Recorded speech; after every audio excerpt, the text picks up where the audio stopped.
Hello guys, welcome back to my new video.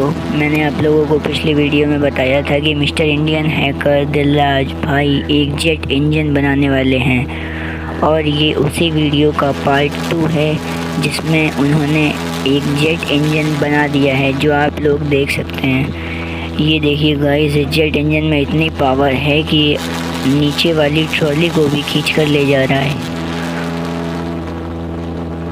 ऐसे ही और भी वीडियोस को देखने के लिए गाइस इस वीडियो को लाइक एंड शेयर ज़रूर करें और चैनल को सब्सक्राइब करना ना भूलें।